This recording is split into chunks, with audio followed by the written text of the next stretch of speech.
खुदा का घर। आपको पता है हम खुदा के घर को चर्च कहते हैं या गिरजा कहते हैं। अजीज़ों, मैं एक चीज़ आपको बता दूं कि खुदा के कलाम में खुदा के घर के लिए ये दोनों लफ्ज़ इस्तेमाल नहीं हुए। चर्च इंग्लिश की बाइबल में इस्तेमाल हुआ है और वो किन मायनों में हुआ है वो मैं बाद में बताऊंगा। वो कलीसिया के लिए लफ्ज़ इस्तेमाल हुआ है मकाशफा की किताब में, जो 7 कलीसियाएँ थी। ठीक है जी। सरदीस का चर्च, सरदीस की कलीसिया, पुरगमन की वगैरह वगैरह। ठीक है, 7 कलीसियाँ। चर्च या गिरजाघर खुदा के कलाम में इस्तेमाल बिल्कुल नहीं हुआ।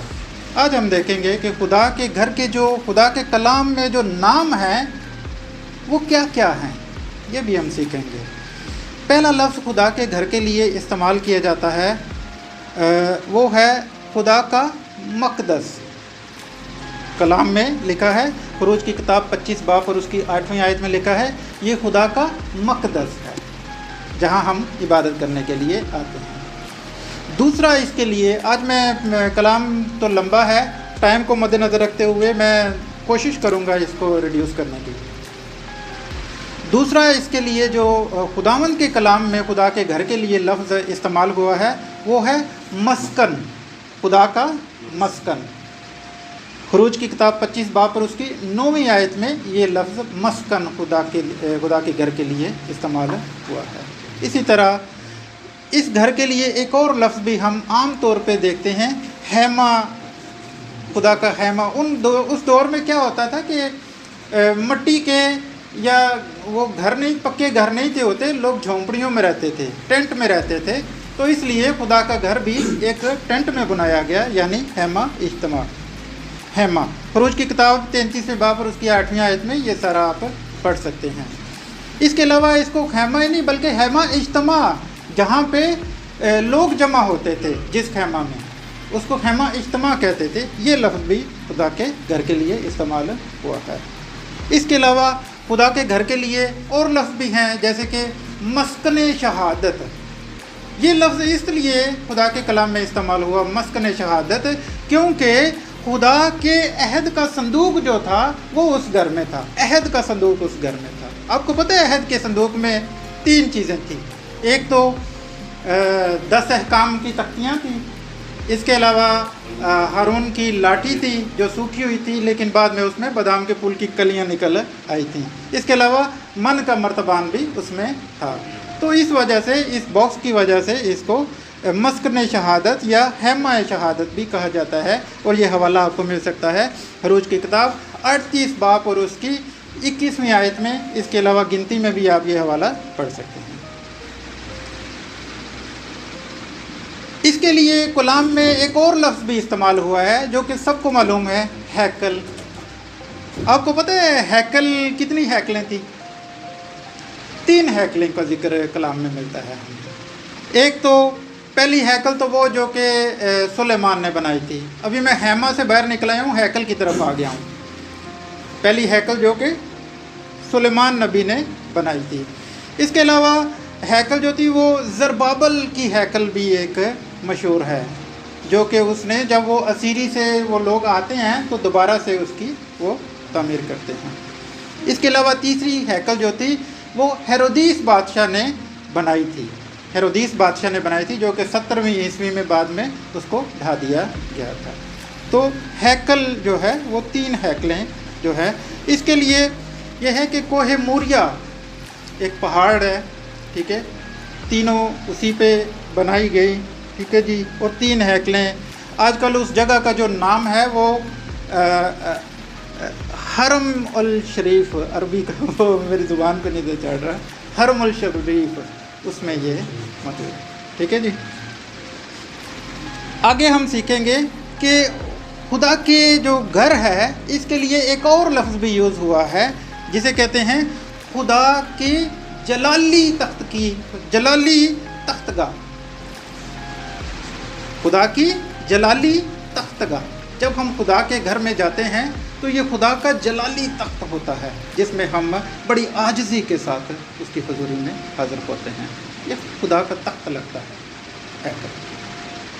इसके लिए पाँव की चौकी भी, जो खुदा के घर को पाँव की चौकी भी, ये स्टूल ऑफ हिज फीट, यानी कि वो जब एक बादशाह जो है, आपने देखा होगा कि ड्रामों में या टीवी में स्टेज में बैठता है, तो जब वो सीढ़ियाँ चढ़ता है, तो जब अपने तख्त पे बैठता है तो उस तख्त के नीचे उसके पाँव को रखने के लिए पाँव की चौकी होता है।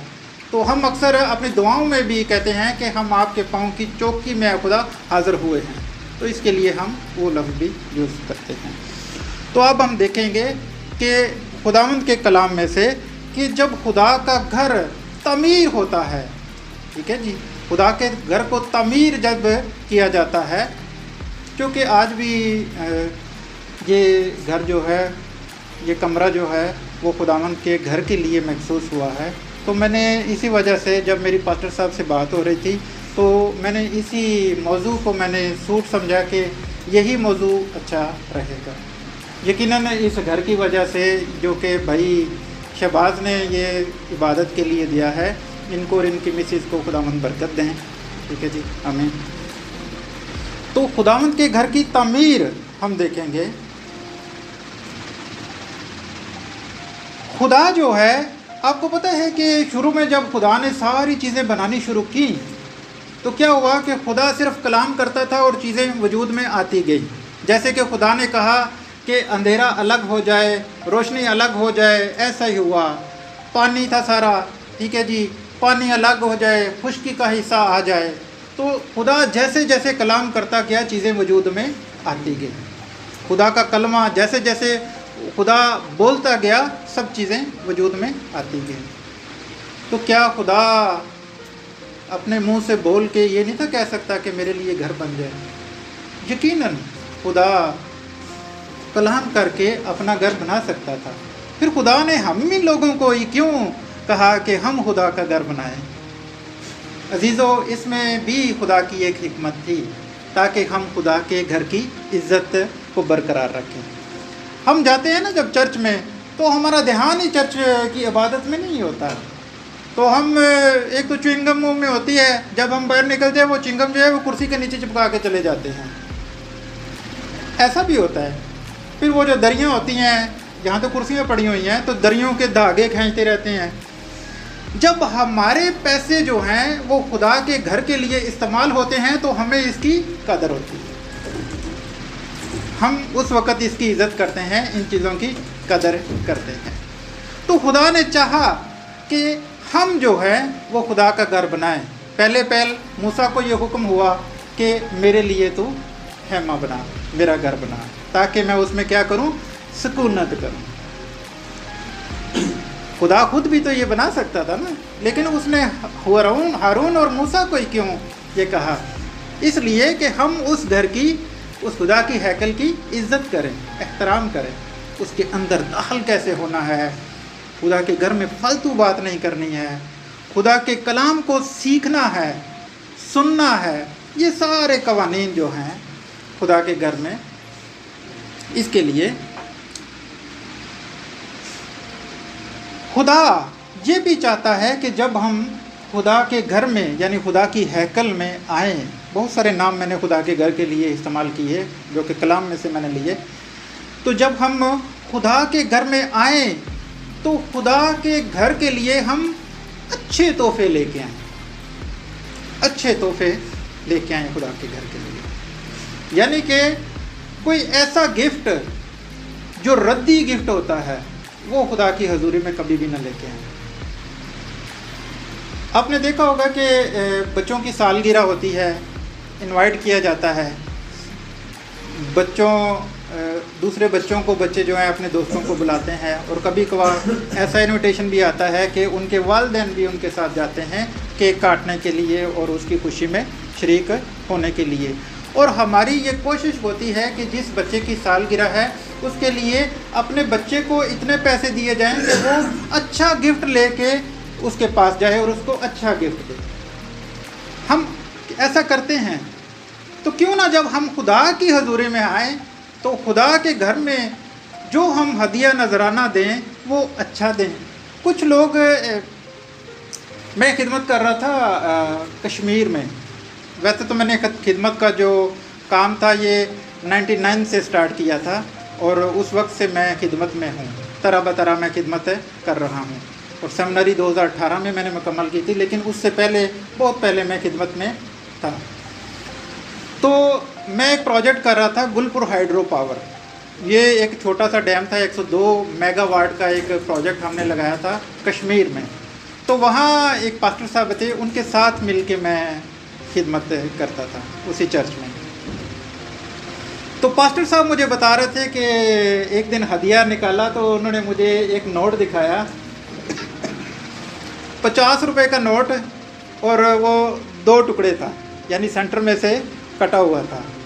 शायद किसी भाई के पास, उसने किससे पूछा होगा तेरे को चंदा है, उन्होंने कहा यार मेरे को तो कौन तेरे को, हाँ मेरे को 50 रुपये है ना। उन्होंने कहा तो ठीक है, जो पाड़ के तो दे देने कि पता लगना है। तो ऐसे लोग भी हैं जो कि रद्दी गिफ्ट खुदा को देते हैं। जो नोट धुल जाते हैं ना मशीन में, तो कहते हैं और किधरे तो लगना नहीं, चलो ये उत्थे पा देने, मुट्ठी बंद करके ही पाने ना, उन्होंने केड़ा पता लगना है। तो खुदा के घर के लिए जब भी हम गिफ्ट लाएं, अच्छा गिफ्ट लाएं, रद्दी गिफ्ट कभी भी ना लाएं। तो ये भी खुदा के घर की एक अदब की बात है कि हम ये सीखें कि खुदा के घर के लिए हमने रद्दी गिफ्ट नहीं लाया। ये चीज़ खुदा चाहता है कि खुदा का जो घर है वो खुदा की मर्ज़ी के मुताबिक चले।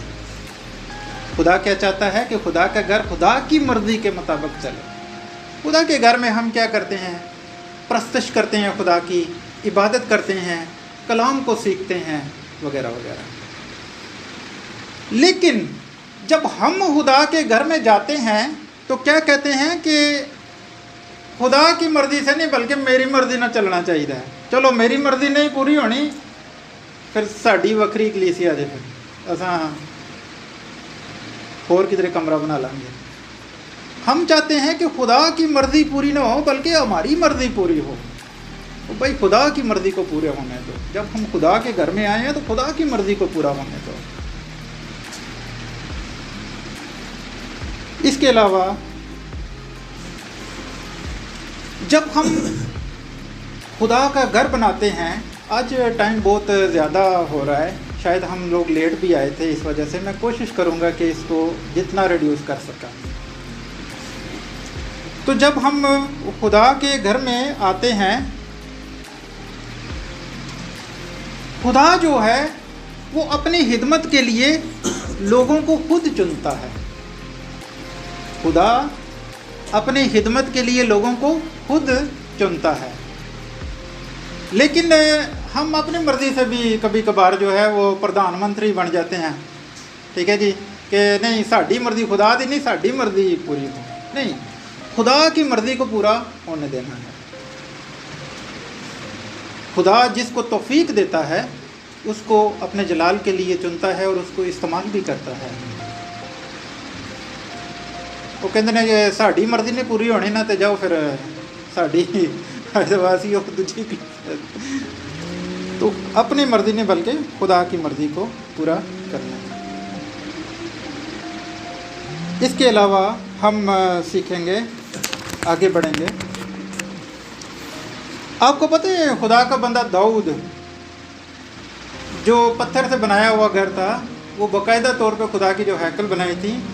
हज़रत जो दाऊद थे, खुदा का बंदा दाऊद था, उसने दिल में ख्याल किया कि मैं खुदा के लिए हैकल बनाऊंगा। लेकिन उसकी ज़िंदगी में तो ये काम ना हो सका। उसके बेटे सुलेमान ने इस काम को अंजाम दिया और खुदा का घर बना। बाज़ दफ़ा चर्च के जो इंतज़ामात होते हैं ना, तो जो एक और चीज़ मैं आपको बताता हूँ कि यहाँ तो नहीं लेकिन दूसरे ममालिक में, क्योंकि मैं कतर में रहा हूँ और वहाँ भी मैं जो बहुत सारे दूसरे ममालिक के लोग थे उनके साथ मैं मीटिंग में जाएगा। 4 साल मैं कतर में रहा हूँ, दोहा फेलोशिप में। तो वहाँ जो एक चीज़ थी कि वहाँ होम ग्रुप मीटिंग्स भी हुआ करती थी और बहुत सारे लोग उसमें आते थे। और होम ग्रुप मीटिंग्स में हम लोग, इसमें ये होता था कि एक चर्च में जितने भी लोग आते हैं वो छोटे छोटे ग्रुप जो थे वो जगह जगह जो उसके करीब पड़ते हैं, जैसे कि भाई शबाज है, इनके करीब जितने घर हैं वो 4 घर इनके घर के करीब जमा हो जाए। ठीक है, इसमें क्या होता था कि चर्च में आने वाले रेगुलर लोग जितने भी हैं वो एक दूसरे से भी आशना होते थे, उनके दुख दर्द में शरीक होते थे। यहाँ पे ये थोड़ा सा दूर दूर रहते हैं और यहाँ पे ये थोड़ा प्रॉब्लम है, लेकिन पाकिस्तान में ये चीज़ हो सकती है। खुदा चाहता था कि दाऊद ने अपने दिल में सोचा कि मैं खुदा का घर बनाऊंगा, लेकिन उसकी ज़िंदगी में ये ना बन सका, बल्कि उसके बेटे सुलेमान ने इसको अंजाम दिया और खुदा की हैकल बनी। देखें, मूसा को भी ये हुक्म होता है खुदा का घर बनाने के लिए और मुख्तलिफ़ चीज़ें बनाने के लिए, कौन सी चीज़ की कितनी पैमाइश है, कितनी ऊंचाई है, हर चीज़ खुदा ने बताई थी। लेकिन फिर भी खुदा ने और लोगों को भी बीच में चुना था कि वो खुदा के घर को बनाएं। शायद मूसा को जब ये बोला कि बजलीएल को चुना कि वो खुदा के घर को बनाएगा, और मूसा को हारून को ये कि तुम सिर्फ निगरानी करना, शायद उनके दिल में आई होगी, लेकिन वो खुदा के खादिम थे, वो खुदा की सोच उनको मालूम थी कि ठीक है खुदा का घर बन रहा है ना, लेकिन हम चाहते हैं कि खुदा के घर का जो काम है वो हमारी मर्ज़ी से चले और हम ही इसमें पार्टिसिपेट करें। लेकिन मैं एक चीज़ आपको बताना चाहता हूँ कि खुदा के काम को खुदा की मर्ज़ी के मुताबिक चलना चाहिए, जैसा कि खुदा का कलाम कहता है। इसी तरह खुदा का जो घर है वो किसी इंसान की तारीफ़ के लिए नहीं है। हम चाहते हैं, चूँकि मैं दोबारा से मौजू आपको बता दूं कि आज जो मौजू मैंने चुना था खुदा के घर के आदाब, तो उन्हीं में से मैंने एक ये नुक्ता बनाया कि हम जब खुदा के घर में आते हैं तो हम चाहते हैं कि खुदा की तारीफ़ ना हो, खुदा की तालीम हासिल ना की जाए, बल्कि मेरी तालीम हासिल की जाए, मेरी तालीम है वो सीखें, ऐसा नहीं है। और बहुत सारे लोग ये भी खुदा के घर में, मैंने पहले भी बोला था कि ये आज का कलाम सख्त होने वाला है, तो ये अपने दिल पर ऐसा ना ले, ये खुदा का कलाम है। खुदा का घर जो है वो इंसानों की तारीफ़ के लिए नहीं है, ये खुदा की तारीफ़ के लिए है। हम चाहते हैं कि इसमें हमारी तारीफ़ हो, तो ऐसा बिल्कुल नहीं। जो लोग ये चाहते हैं वो बेशक खुदा के घर में ना आएँ, बल्कि वो अपना कोई उधर खोल लें। खुदा के घर में अपनी इज़्ज़त के लिए, अपने वक़ार के लिए, अपने नाम को बड़ा करने के लिए नहीं, बल्कि अपने को घटाने के लिए और खुदा को अपनी ज़िंदगी में बढ़ाने के लिए। हालेलुया। हम जब खुदा के घर में आते हैं ना, मेरी बहुत सारी ऑब्जर्वेशन है कि हम चूँकि स्टेज के ऊपर बैठे होते थे और हम पीछे देख रहे होते थे जितने भी लोग थे। यूनाइटेड प्रेस्बिटेरियन यूपी चर्च सराय आलमगीर में, वो बहुत लंबा चर्च है और बहुत लोग आया करते थे, क्योंकि मैं उसी दौर में मैंने तबला सीखा था और खुदावन की खिदमत स्टार्ट की थी। तो हम देखा करते थे बहुत सारे लोग जो थे चर्च तो आते थे, बच्चों को भी अंदर भेज दिया, अपनी मिसेस को भी अंदर भेज दिया, और आप बाहर जो थे वो फ़ोन पर लगे रहते थे। और जब चंदे का टाइम आता था तो अंदर आ जाते थे और चंदा डाल के वो सिर्फ खुदा नूं ये दसना चाहते थे कि ऐ खुदा मैं आया ना, वेखे ना मैं आया वहाँ, बस ठीक है। ऐसा नहीं है। खुदा के घर में जब आना है तो खुदा को टाइम देना है, खुदा की हजूरी में हाज़िर होना है, खुदा की हजूरी में सरनगू होना है। ऐसा नहीं है कि बस मैं आया ना वेख लेना बस ठीक है। तो हम इस चीज़ को ऑब्जर्व कर रहे होते थे। कुछ लोग होते हैं चंदा भेज देते हैं, मैंने एक दिन आपको बोला भी था, खुद नहीं आते हैं। तो भाई ऐसे लोगों को जो कि सिर्फ चंदा ही भेज देते हैं, खुद नहीं आते हैं, तो ऐसे लोगों के चंदे की भी कोई ज़रूरत नहीं है खुदा के घर में आने की। चंदा अपने पास ही रखें। जब आप लोगों ने खुद ही खुदा की हजूरी में नहीं आना तो तुम्हारे चंदे की हमें क्या ज़रूरत, खुदा को क्या ज़रूरत तुम्हारे चंदे की। खुदा के घर में हमेशा अच्छा गिफ्ट लाओ और अपने दिल से लाओ, खुद आके दो खुदा की हजूरी में। कुछ लोग जो है ना वो सहन चढ़ाते हैं ਉਹ ਦਿੰਦੇ ਨੇ ਨਾ ਜਦੋਂ ਖੁਦਾ ਦੀ ਹਜ਼ੂਰੀ ਦੇ ਵਿੱਚ, ਤੇ ਉਹ ਫਿਰ ਜਦੋਂ ਕੋਈ ਕਨਵੈਨਸ਼ਨ ਹੁੰਦੀ ਹੈ ਨਾ, ਤੇ ਉਹਦੇ ਵਿੱਚ ਜਦੋਂ ਨਾਂ ਨਹੀਂ ਨਾ ਲਿਖਿਆ ਹੁੰਦਾ ਉਹਦੇ ਤੇ ਉਹ ਕਹਿੰਦੇ ਨੇ ਤੁਹਾਡਾ ਨਾਂ ਕਿ ਸਾਡਾ ਨਾਂ ਕਿਉਂ ਨਹੀਂ ਲਿਖਿਆ, ਜਾਂ ਸਾਡੇ ਬੱਚੇ ਦਾ ਨਾਂ ਕਿਉਂ ਨਹੀਂ ਲਿਖਿਆ ਇਹਦੇ ਵਿੱਚ, ਜਾਓ ਅੱਜ ਤੋਂ ਬਾਅਦ ਫਿਰ ਸਾਡੀ ਅਲੱਗ कलीसिया जी। अपने दिल को बिल्कुल साफ करके आए, अपने नाम को ऊंचा करने के लिए ना आए चर्च में। जैसे कि लोग चंदा देते हैं और कहते हैं कि वो फिर कहते हैं जेडे चंदा देंगे ने ना 5000 रुपया महीना या 2000 रुपया, ठीक है जी, वो फिर कहते हैं कि जी पुकार भी दी जाए उत्ते जाके ना नाम ही बोलिया जाए। भाई ऐसा नहीं, हम खुदा के घर में खुदा के नाम को ऊंचा करने के लिए आती हैं, ना कि अपनी जो है वो तशहीर के लिए हमने आना। ये एक चीज़ है, ये समझने की ज़रूरत है कि हमने खुदा के नाम को जलाल देना है, ना कि अपने जलाल को। हालेलुया।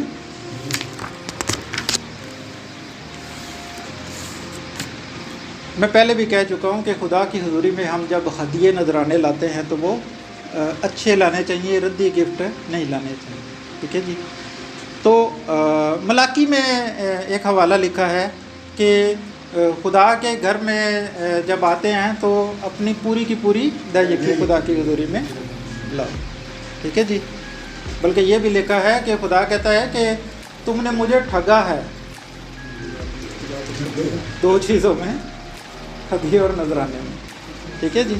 तो जब हम खुदा की हजूरी में, ये भी खुदा की हैकल का, खुदा के घर का एक अदब है कि हमने खुदा को ठगना नहीं है, बल्कि दिल से जितनी तौफीक है वो हमने खुदा की हजूरी में देनी है। लेकिन खुदा के कलाम में लिखा है कि एक औरत हैकल में सबसे कम पैसे डालती है, लेकिन खुदावंद कहते हैं कि उसने सबसे ज़्यादा डाला अपने दिल से।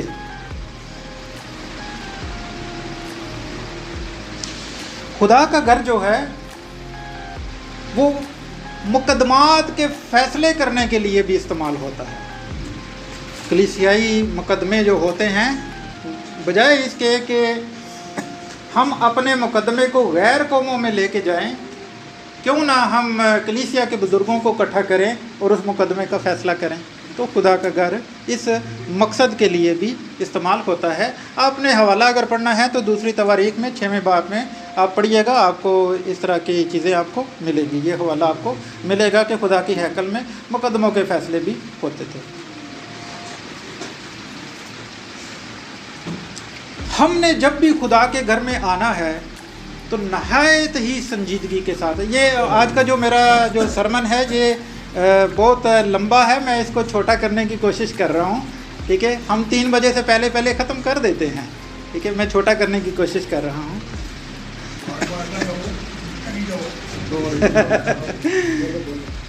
तो आज हम सीख रहे हैं खुदा के घर के आदाब, ठीक है जी।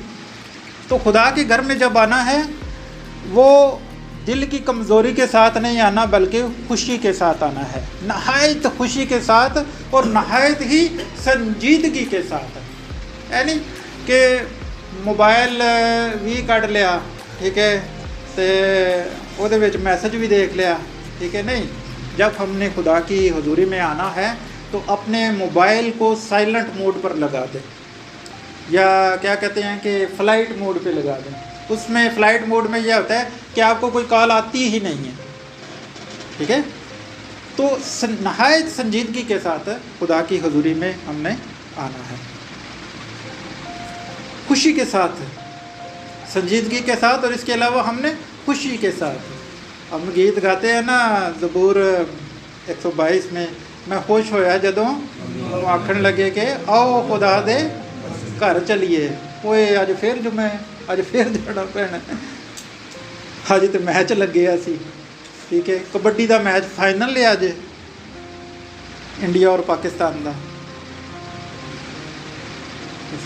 जब हमने खुदा की हजूरी में आना है तो दिल से आना है, बाकी चीज़ों को एक साइड पे रख के खुशी खुशी, ओए अज जुमे बड़ा अच्छा मैच सी, PSL शुरू होया है यार, घर च गड्डी तो किसी ने चलानी है, तो गड्डी तो मैं ही चलाना वा, तो इन्होंने वास्ते तो फिर मुझे जाना ही पैना है, इनके लिए तो मुझे जाना ही पड़ना है। यानी कि मजबूरी से नहीं आना, बल्कि खुशी से और संजीदगी से खुदा की हजूरी में आना है। हालेलुया।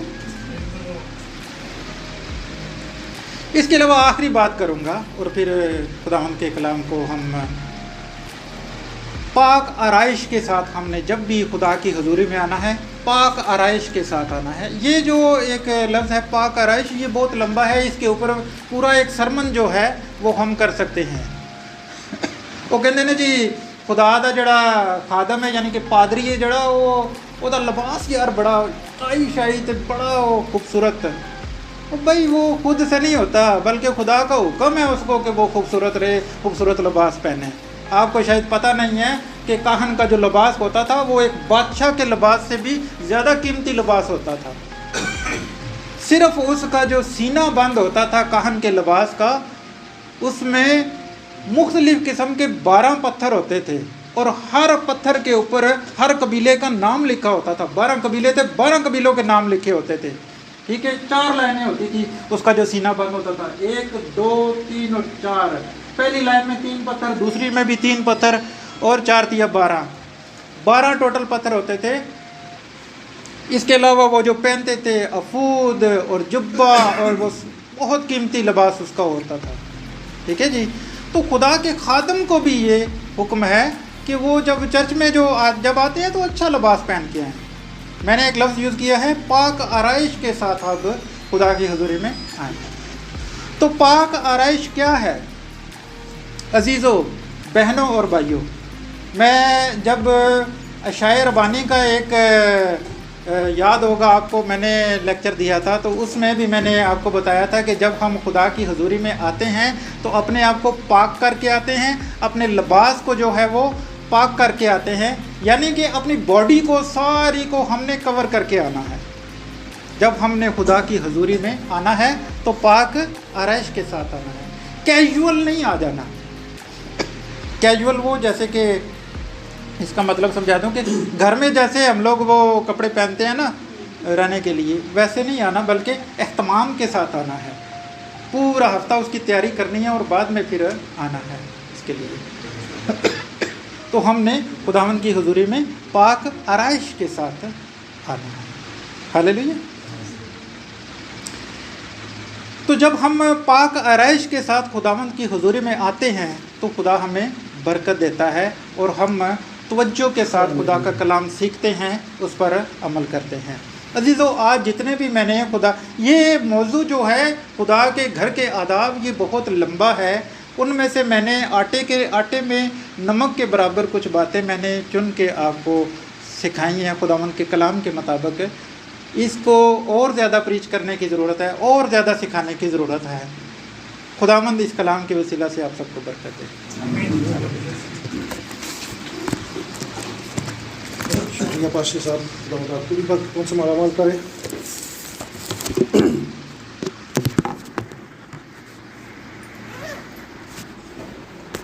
खुदा आपका शुक्र करते हैं, वो अपने बंदों को खुदा से हम तक जो भी बातें